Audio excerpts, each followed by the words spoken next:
Well, hello there, everyone. Welcome back. Me, Tristen, and Michael. We're doing something a little different today. We're doing a Q&A session. And today, your main host, me, is going to be asked questions by Tristen and Michael. They have some questions in mind. Some sexual, some personal, some who knows what. So, I'm going to start off with the basic information of me, just for everyone who may not know who I am or what I have done in the past. So my full name, is Adam Wilding. I was born on the 10th of April, 1992. I am 24 years old currently. Born in the UK, moved to America at a very, very young age. Was legally adopted by my stepfather. Became an American citizen about 3 months after that. Traveled mostly all over America. Been to California, Florida, back to Cali, Boston, you know where.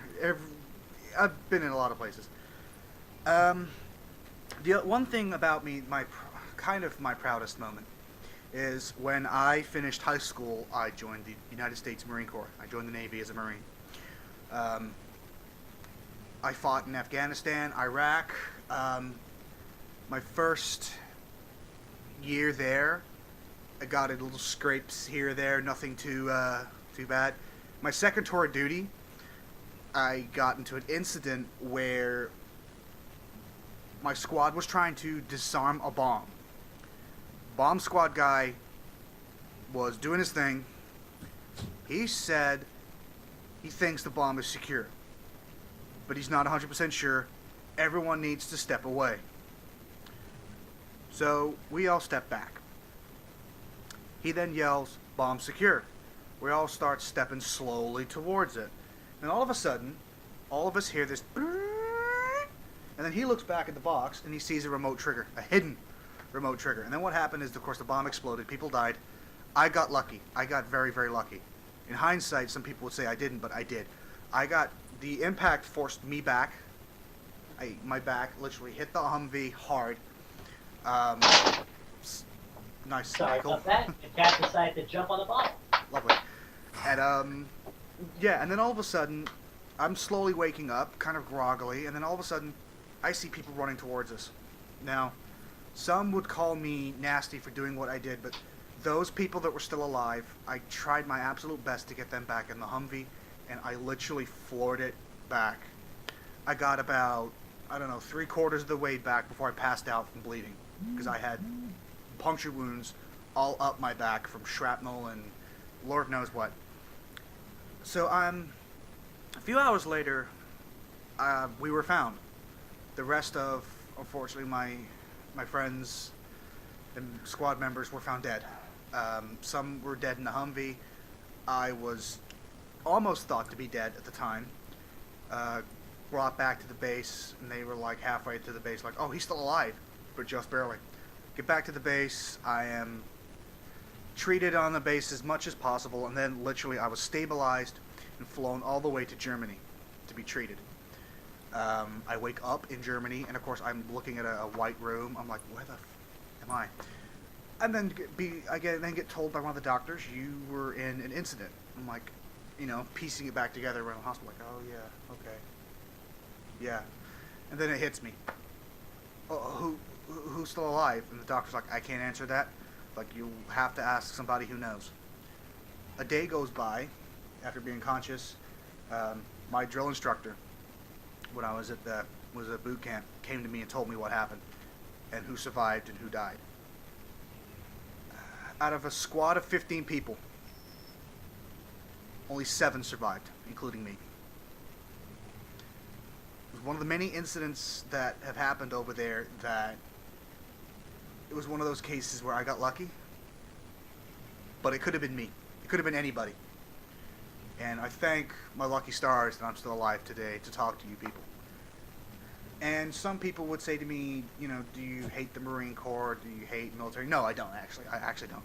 It was thanks to the United States Marine Corps and the Navy that I got the other chances in life to do what I want to do. I came back from Germany after 6 months of rehabilitation. Doctors saying it'll take you like a year and a half to walk again because the spinal damage was so severe They weren't sure. I had grafting surgery on my spine to repair certain discs and areas of my spine, and they were like, it'll take a year and a half for you to heal. You'll be here for quite some time. Like, the moment you can walk, you'll be out. It took me 6.5 to 7.5 months to walk again. And not just walk with the aid of walking sticks or crutches. Nuh-uh. Within 7 months, I was walking and balancing perfectly. I healed up very quickly. I was still extremely young back then. And the doctors did wonders. They honestly did wonders. And I thank those people. Every year, actually, I send a Christmas card to the doctors who saved my life in Germany. Because that's how I show my appreciation to them. And I moved back to California into my parents' house. I'm like 19 years old. And I'm like, what do I want to do with my life? You know, I'm out of the Corps. I was politely told that you'll never soldier again. You could never do that. Once you have that kind of incident, even if you're fully repaired, back at peak physical fitness, there's just some things the Marine Corps, the Navy, will not ask you to do. And I was kind of okay with that. I was kind of not. And then, as some soldiers get hit with, I got hit with the depression state of what happened. You know, when I moved back to California, my mom and dad are still working, my sisters are still going to school. I'm in the house all alone. I'm doing pretty much nothing with my days. I'm laying around, sitting on my ass, getting fat, literally getting fat. And it started to hit me very slowly, like, I survived. Other guys didn't. It was survivor's guilt, that psychiatrists would call it. And yes, I've been to a shrink, and she called it survivor's guilt, and she's like, I could sit here and tell you all day there's nothing to feel guilty about, but you'll never believe me. You have to figure it out for yourself. And I did figure it out for myself. After a massive state of depression, thoughts of suicide, even came very close to suicide. I actually sat in my bedroom in my parents' house with a loaded 9mm. I had it literally in my mouth, ready to pull the trigger. I felt so guilty, so wrong, that I was just about to pull the trigger to end it. Thank God I didn't.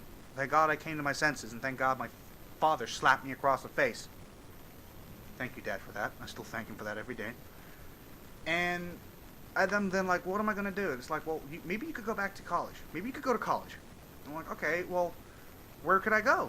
And it's like, well, I talked to some old teachers from high school. They're like, well, you're still young enough. Maybe you could get into a decent school. And I'm like, okay, well, where could I go? And my teacher was like, you're good with computers, right? You're really good with computers. I'm like, yeah, I got experience. You know, I like delving into them. He's like, what about MIT? I'm like, I would love to go to MIT. Would they accept me? And he's like, with your previous grades, a letter of recommendation from me, yeah, they would probably accept you. Or at least say to you, fill an application pack and we'll see what happens. So I do just that. I fill an application pack for the next semester, and that is literally it. I filled in the application pack. My father at that time was in between jobs, unfortunately. He lost his job, and he was willing to remortgage the house to send me off to MIT. And he did just that. And again, I am forever thankful for my family for what they have done for me. And I went to MIT at the age of 20. At the age of 22, I graduated. I did not graduate top of my class. I was not quite smart enough for that, unfortunately. I was like 5th out of 70 people. So, okay, yeah, in hindsight, smart, but Michael and Tristen know me well enough that if I'm going to strive to be good at something, I want to be first.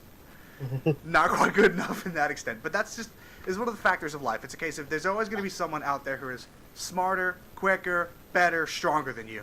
All you can do is learn to live with that, or just get on with it, or try to make yourself better. Surpass that limit. I try to do that every day. Things hit me knowledge-wise that I don't know what to do, so I try my absolute best to learn that and then keep learning. And in my current job now, I keep doing that. Now, I can't tell you where I work, or I mostly can't tell you where I work because of a non-disclosure agreement that I signed with my contract, but I can tell you I am the head of the IT developments department. And what that basically means is my job is to not only develop new computers, build new computer servers, it is to maintain server security, computer security, and also troubleshoot any IT and or server problems we have within the office building. Michael and Tristen have seen my office building. I've talked to them on Skype with my camera before.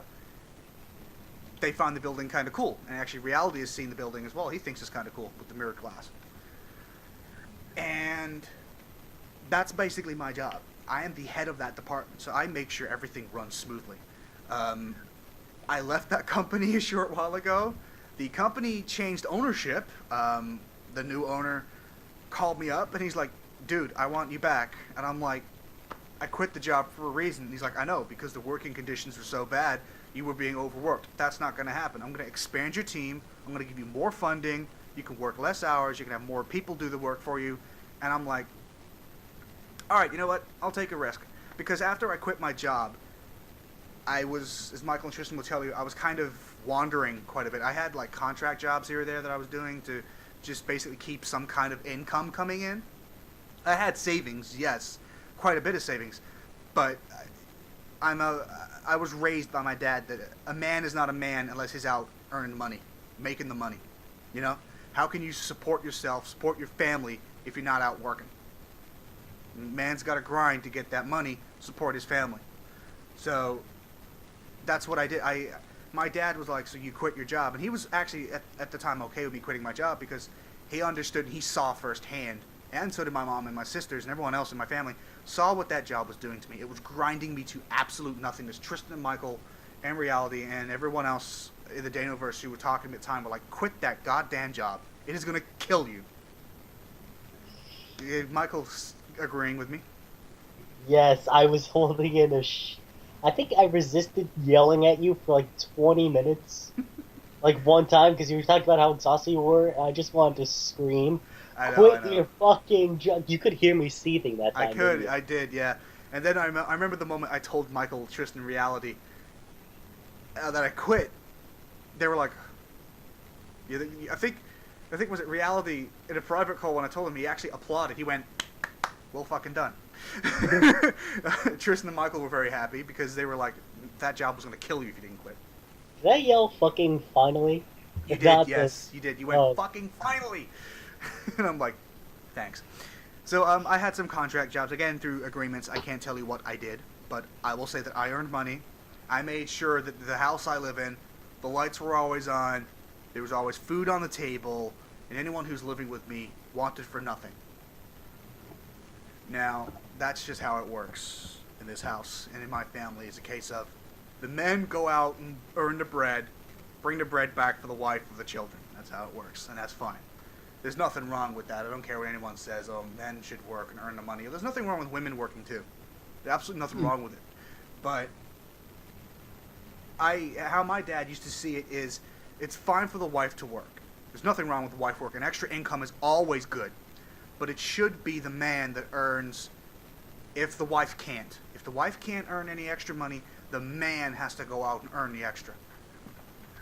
You know, that's my father's way of life. It's a case of, if someone else can't do it, but he can, he will go and goddamn do it. And it's the same with me. If someone has something they can't do, but I can do it, I will go and do it. If, of course, I'm being paid to do it. And that's my working style. And I have had a few jobs over these. I mean, when I was a student at MIT, I was living in Boston. My boss was always like that. When I was working at a Chinese restaurant as a waiter at the time, and my boss was like, hey, Adam, can you go grab some wine from the wine cellar? I'm like, why can't, what's her name do it? That was her job, was to use the dumbwaiter at the basement to send wine up. He's like, oh, she's having trouble lifting some stuff. Can you go down and help her? I'm like, yeah, sure, I'll go do it. And after a while, my first couple of weeks there, my boss was always like, Adam, can you do this? Adam, can you do that? After a while, he's like, I need you around more. I need to up your hours. I want to up your money. And I'm like, I can only work a certain number of hours because of school. He's like, well, you're working like, what, 12 hours a week now? I'm like, yeah. He's like, how many hours can you spare?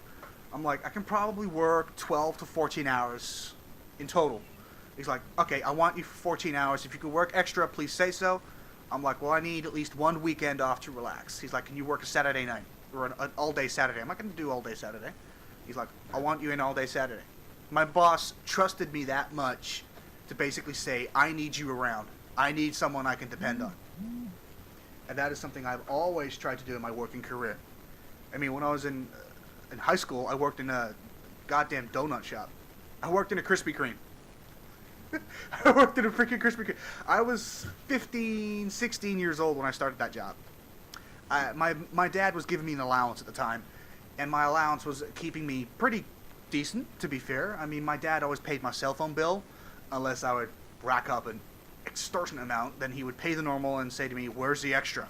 So I'd, of course, pay him the extra. But then I said to him one day, I wanted extra money. And then he's like, is the allowance I give you not enough? I'm like, honestly, no. But I don't want to ask you for more money every week because I think that's unfair. He's like, so you want to get a part-time job? I'm like, yeah, just something on like Friday night, Saturday morning, all day, Saturday, Sunday, something like that, just to basically get myself a little extra bit of money. And my dad's like, okay. He said, well, I know somebody who works at the Krispy Kreme. He's a friend of mine. He needs somebody. How about I give him a call? I'm like, sure. Gave him a call. He's like, can you go in next week and talk to him? I'm like, yeah, sure. So I went in, I talked to him. I was still wearing my school uniform at the time. Don't ask why. And he met me, and he's like, so you're his son? I'm like, yeah. He's like, okay. Well, when can you start? Because I'm desperate for somebody. I'm desperate for a couple people. Said, you can only work like Fridays, Saturdays, Sundays. I'm like, oh, I can work anytime during the week as long as it's after school. I got permission from the teachers and stuff to do that. He's like, oh, that's good. I'm like, I would just prefer to work like Thursday, Friday, Saturday, Sundays.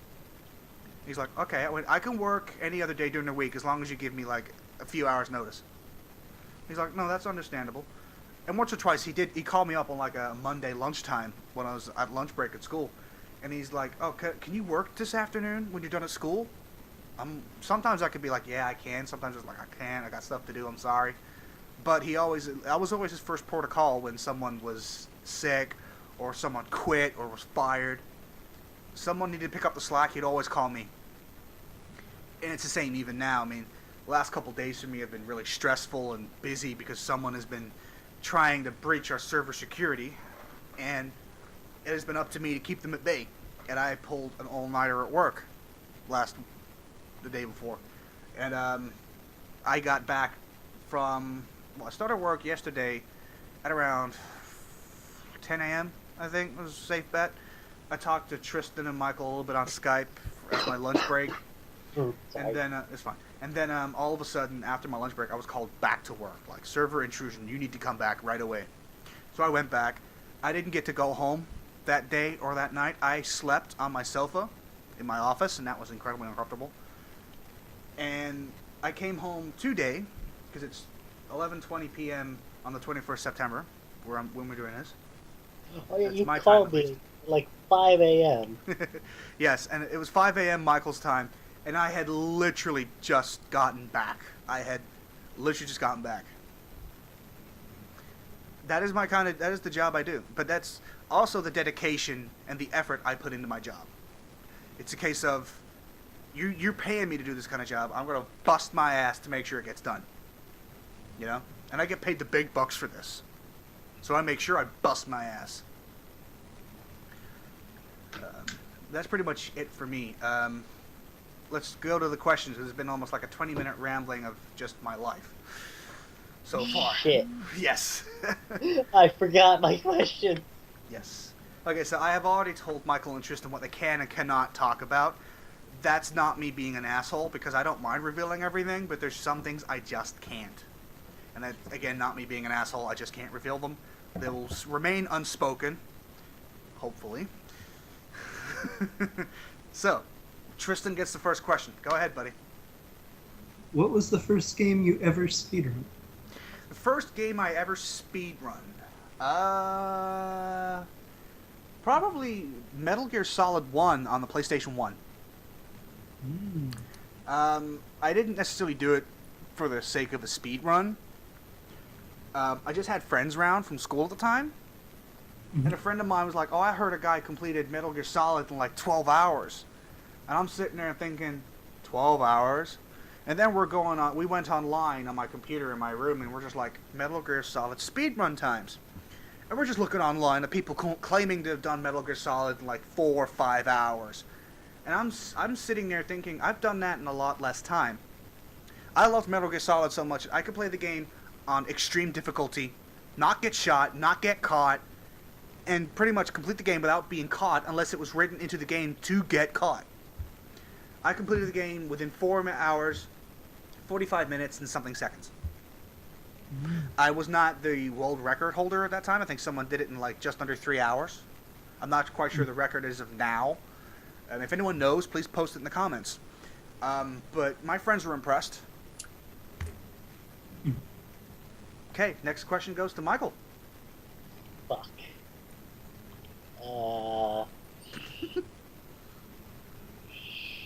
Shit. I know what you kind of want to ask. You can ask some of them. Okay. Who were the people you were with during your high school life? I won't say names because that's unfair to them. You don't need to say names. I spend a lot of time with a lot of different people. I was kind of a jock. Kind of. I was also kind of a nerd. I don't deny that. I was a little bit of both.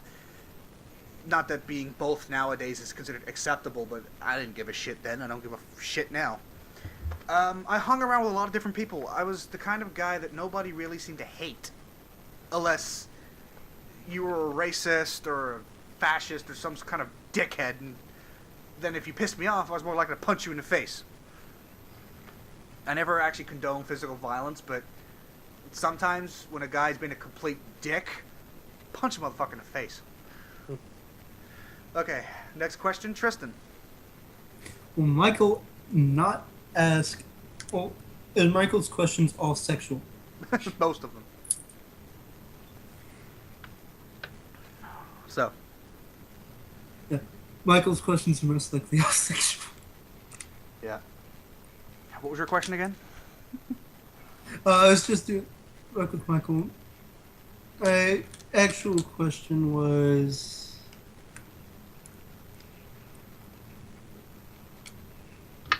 Favorite manga? Of all time or like recently? You can do both if you want. Okay, my favorite recent manga? By recent, I'm talking within like the last couple of years. Probably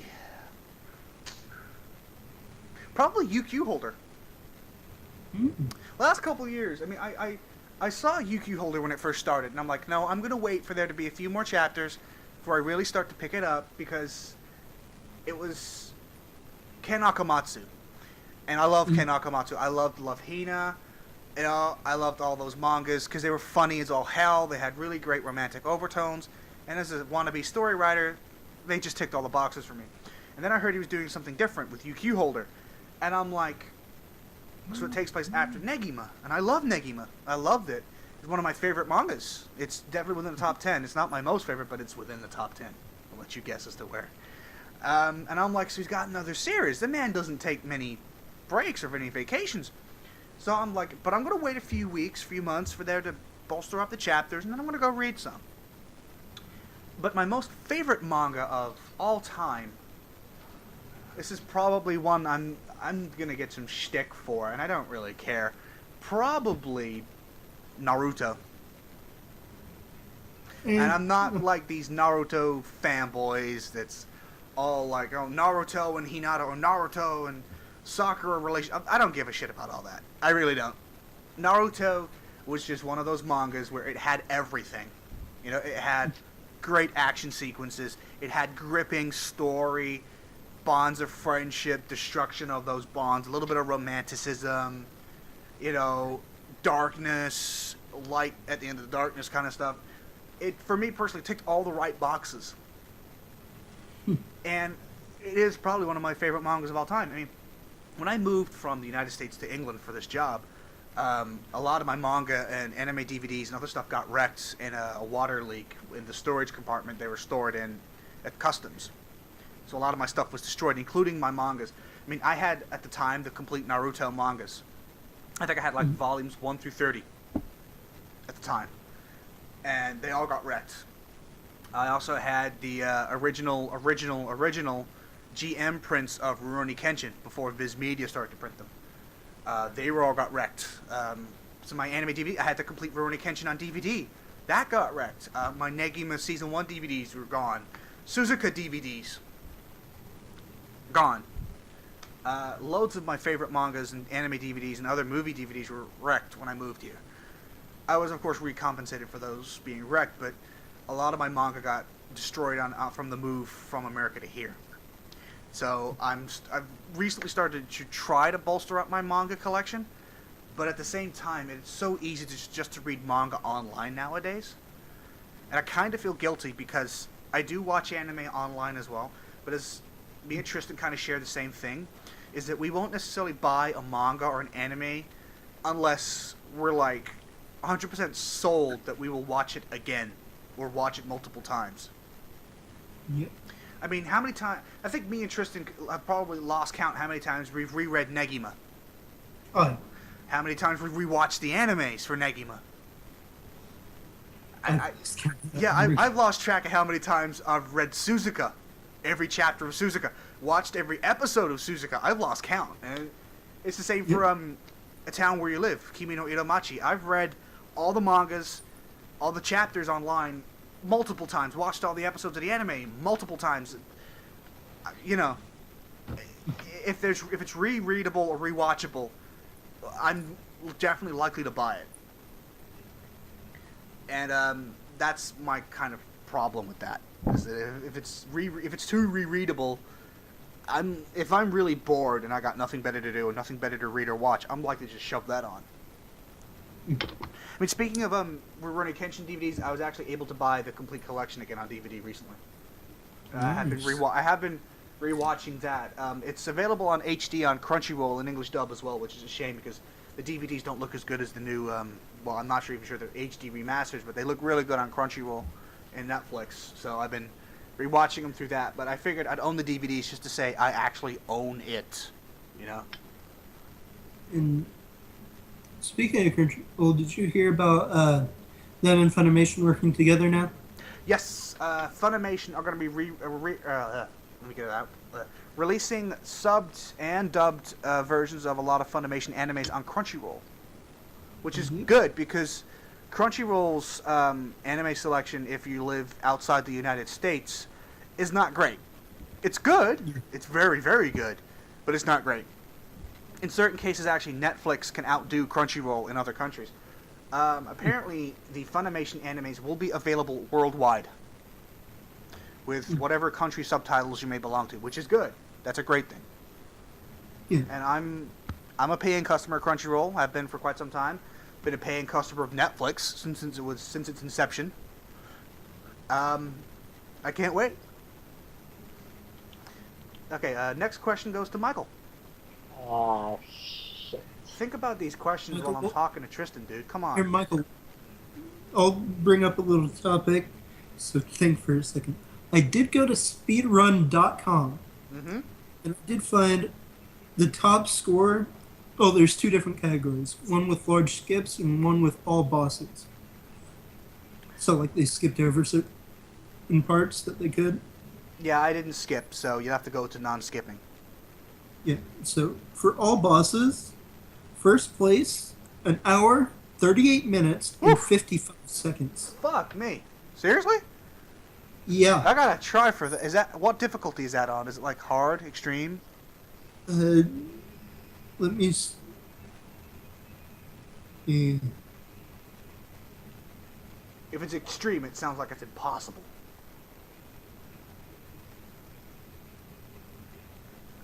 It says bad ending extreme. Bad ending where Meryl dies. On extreme, it doesn't sound impossible, but it sounds really fucking hard.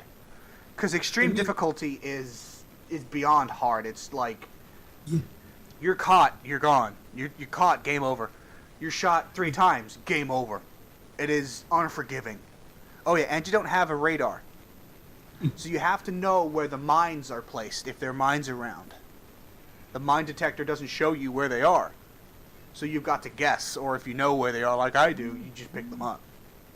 You know where security cameras are. You know how the cone of vision on security cameras and the other genome soldiers work. So you know where to stay hidden, or where not to just run out. So yeah, that sounds like a challenge to me. I'm probably not going to be able to do it because I'm not that good at Metal Gear Solid. At least not anymore. Second place did it on hard, got the bad ending in an hour and 45 minutes and 36 seconds. That doesn't sound bad. That sounds pretty decent. Well, third place, which did it on normal in 2 hours, 14 minutes, 52 seconds. And they got the bad ending as well, because everyone gets the fucking bad ending. Yeah, because they kind of skip through the torture scene, because the torture scene can take a while.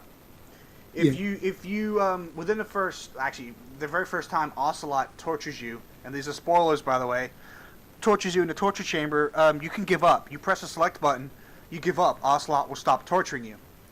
But to save Meryl, you have to keep resisting. You cannot give up. And eventually Ocelot will just stop torturing you. You'll break out of the prison, and you save Meryl at the end. If you give up, Meryl dies, but you and Otacon survive. It's not necessarily a bad ending, but come on, the hero's supposed to get the girl. Yeah. You know. So I would prefer, personally. I'm gonna do this on a video. Not many people watch these, but I don't give a fuck. I'm gonna call those people out. I'm gonna call them out. You did the bad ending. Do it with the good ending. If you do it that way, I will be impressed. I will be so impressed, I will eat my Ducks hat. I'm not kidding. I will sit here and I will literally eat my Anaheim Ducks hat. On camera? Maybe not on... I might have I something mean, 3 people are from France, Mexico, and Japan. Yeah, they got to do it on extreme difficulty though, otherwise you can forget it. Yeah, So that's Mexico. the only one that did it on extreme. Yes, Michael, Mexico. Hey, my people aren't useless. Yes, but No, don't staying go out of full that one. difficulty. Yeah, okay. So, Michael, do you have a question finally? Shit. I can ask about love life, right? You can ask about love life. I do reserve the right to not answer, but I will. Who have you dated and been with high school to now? So many people. Hate to sound like a player, but I'm not actually one of those guys that like fucks and leaves. I don't do that. Try to have an actual relationship with Yeah, the I mean, to be fair, when you're a high school teenager, there's no such thing as a real relationship. Sorry, Michael, and I said the same thing to you, and you know what I believe about this. You're too young to understand what love is and all this crap. You don't fucking know. You're 15, 16, 17, 18 years old. You don't know shit. You don't know shit. You don't. And that's a fact of life I learned the hard way. You don't know shit. But I've had enough relationships to know that, yeah, being hurt sucks. Part of that love life, I was married. I got married at the age of 20. At the age of 22, I divorced my cheating wife, and then a year later, she killed herself. I hate to say this, but I didn't necessarily hate her after we divorced. I just wish she would have been more honest with me instead of doing what she did, because she slept with somebody else without telling me, and I stayed faithful, extremely faithful, to the point where women were advancing me for sex, and I'm like, I'm married, so back off. And don't get me wrong, there were times where I was tempted. I was seriously tempted. I hate to admit that. But I was. But I controlled myself. I was like, nope, grab your own nuts, back off. You know? I backed off. And I went home to my loving wife, who I thought was loving. And then I got bit. And here I am now. Single, had 4 relationships since then, and all 4 have failed. Well, we can't count the one that's possibly going to happen, so 3. So yeah. Wait, you have a possible one happening? Yes, and I'm not talking about that, so you can bite me. Fuck! Called tempting fate, Michael. Okay, Tristen, you're up again. Most embarrassing moment. If you don't want to say the most embarrassing, just name a embarrassing. Most embarrassing moment. Kind of a Hajime no Ippo showers moment.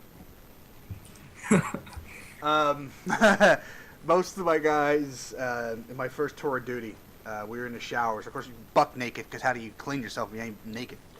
And all of a sudden, I'm in the showers, minding my own fucking business, and all of a sudden, one of my friends comes up behind me and grabs my dick. And I'm like, dude! And he's like, damn, what the... He's literally feeling it. And I'm like, dude, get off! He's like, wow, you're bigger than me!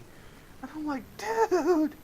And he's like, he's got to be like at least 11 and a half to 12 inches. And everyone else was looking at me like, huh? Like, wait, what? He's bigger than the rest of us? That was embarrassing. Like, I don't want other dudes to know my own dick size. Yeah. It was like, fuck. That actually just made me remember something from today. Yeah. And I was just like, shit. And actually, the funny thing was that I was moved to a different squad after that. That guy came to visit me in the hospital after my incident. And motherfucker wrote on my dick when I was sleeping. I'm not kidding. He got a Sharpie and he wrote on my dick. What the fuck? He wrote, Corporal was here. And I'm like, I'm taking a leak. And I'm like, what the fuck? And then when he hears me scream, he comes back in the room. He's fucking pissing himself laughing. He pissed himself laughing. And I was like, you motherfucker. If I could have ran up to him and punched him, I would have done so. But I was just barely walking on crutches at the time. So Should chase his ass down. I was barely able to walk. I did throw a Gatorade bottle at him, and it just missed him, so, you know. But yeah, that was kind of embarrassing. Okay, Michael, you're up again. Give me a minute. That fried my thought patterns. Here, do you want me to tell a story that just made me remember from this morning? No. Yeah, sure, go ahead. Okay, so this guy was talking about how he's going to have a date, and somebody decided to say, don't have sex at the movies. Oh God, Oh, no. God, no. No, No. no, no. No! And then there was talk about what condoms should we get. Not only that, then women explained to him that each pussy tastes different, and they said, and then he made a reference to Baskin Robbins. Oh, God. Oh, no. What the fuck? What the fuck? What is he doing? And this is a morning conversation. At what time in the morning? Oh, before classes started. So what, like 7 a.m.? Yeah, like 7:20 to 7:30. Fuck, man. Still not as bad, in my opinion, as having to sit through most of my first period class, listening to my female classmates sitting behind me, talking about their sex stories. Still not as bad as that. No, and he doesn't know how large his dick is. What the my kneecaps! And Michael, I've had to listen to women talking about their periods. Oh, yeah. Yeah, but, Tristan, you've heard about them talking about it?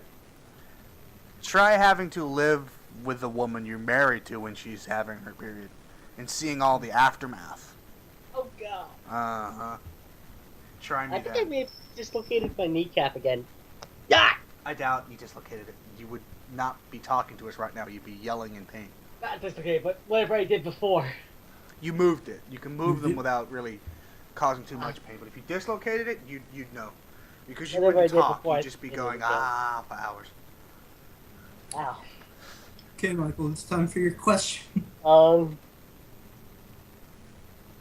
We gave What you was- so what much You time. fried my brain. What was the most scarring thing I've ever done to you? Oh, you're actually going to let me... Yeah, I'm gonna let you go off on that. Say as much as you want. Okay, well, both of these, because Michael has done two things that have scarred me equally, so I'm going to say both. So the first incident, I was talking with. This was like last summer. I was talking to the reality only we know through Skype, just me and him.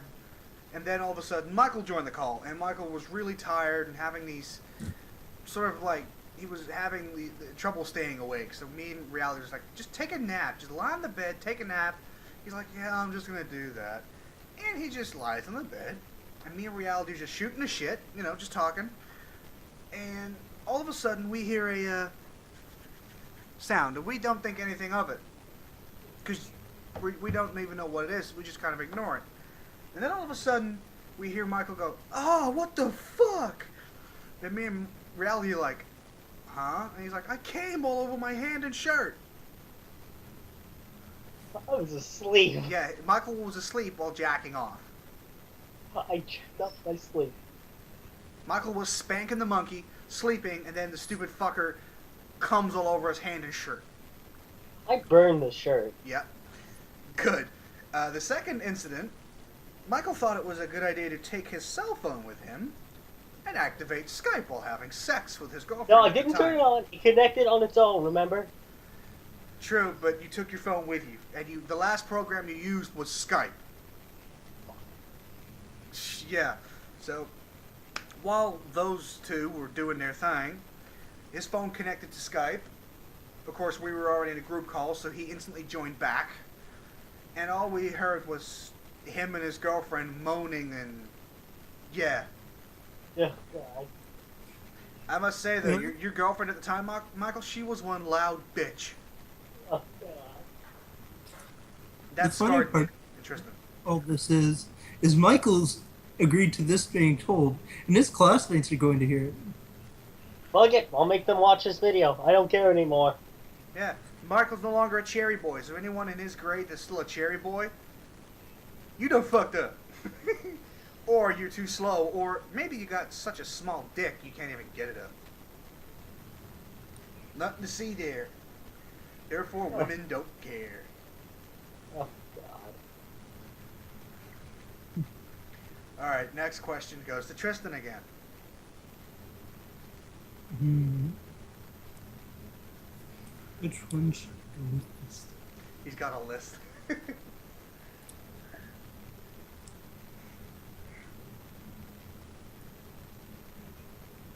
Most aggravating moment. Most aggravating moment. Of what? My life for the last 5 years? Up to you. Okay, well, let's go with all life because it kind of takes a slot from both. Divorce proceedings when I was getting divorced. Mm. Ex-wife was trying to take me for everything that I had, which at that time was not a whole hell of a lot. I ended up paying something like $250,000 outside of settlement fees, and I didn't have to pay much alimony because she was getting married like 6 months after we divorced anyway. And yeah, she was basically trying to take me for everything I had, which at that time, again, was not much, but I was slowly climbing up the corporate ladder. Well, actually, not slowly, rather fast, in fact, but I didn't necessarily have a lot of money at that time, you know?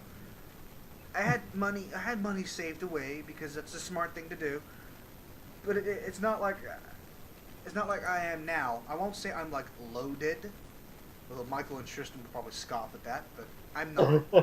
I don't think I am personally. Having over $1 million in the savings account means nothing to me. My dad's had more, and he works a different kind of job at less money than I do. Although saying that, my father's made business investments and has gotten money back from that, so that's different. Whereas I haven't done that yet. Well, correction, I'm in the process of doing that now. I started an arcade with a friend of mine, and I invested some money and time and energy into the business, and I should hopefully get some money back from that. And of course, I'm a partner, not just an investor, so you know I'm going to reap the rewards from that. That's where a lot of my money savings have gone, actually, recently as well. So there's that. You know, the divorce proceedings were the most stressful and just ball-breaking time of my life. it honestly was the worst thing I've ever had happen to me. Worse than being blown up in Afghanistan. So yeah.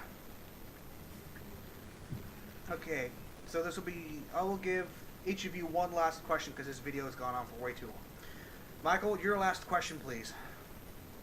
How bad was it having to watch me and Katrina obviously like each other, but not admit our feelings for about a couple years? How painful was it for you? I could have ripped every single strand of my hair off my body and my head. Stressful. Shit. Yep, that's stressful. Because it was basically like, you two are meant for each other. Just fucking get it over with already. I love you, Katrina. I do, but you fell in love with an idiot. Oh. I love Katrina like she's a sister, but she fell in love with a fucking moron. I'm not that. No. Okay, it took us a couple years to admit our feelings, but still. Michael, You're not dumb, but you're that. Michael, you're not dumb, but you're a dumbass. It's true. God. Educational wise, you know, smart. You're like education smarts. You're very smart. Life skills wise, you're a dumbass. Okay, Tristan's last question. Make it a good one, buddy.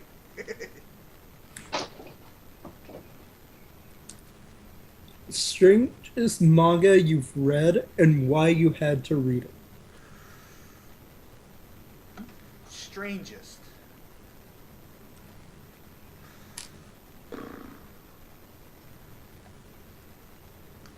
Probably Anasatsujin. A manga about a woman that loves to kill men while being fucked by them. What the fuck? And a guy that loves to watch people get fucked and get killed. And both of those two have a loving relationship. I was like, huh? But yet, somehow, strangely, they somehow fall in love and actually live a kind of happy ever after. I'm like, huh? And I'm not going into any more detail because it's a spoiler if I do so. Yeah. And that got 133 chapters. Yes, it did. One of the next weirder ones was oh god, what was it called again? Fuck. Nozoki Anna. Oh. Yeah, That one brings back a things. girl that likes peeping and a guy that likes supposedly being peeped on, showing themselves to each other. It's like, okay. But again, strangely, you get through all the bullshit. Those two actually do supposedly love each other and end up being happy together. And they take turns peeping on a schedule. They do, yeah. One likes to have sex with his girlfriend at the time. The other one likes to masturbate. Like, damn. But yeah, those are probably two of the strangest mangas I've ever read. Okay, so that's it. That's Q&A done. Next time we do a Q&A, I'll be asking Tristen and or Michael questions.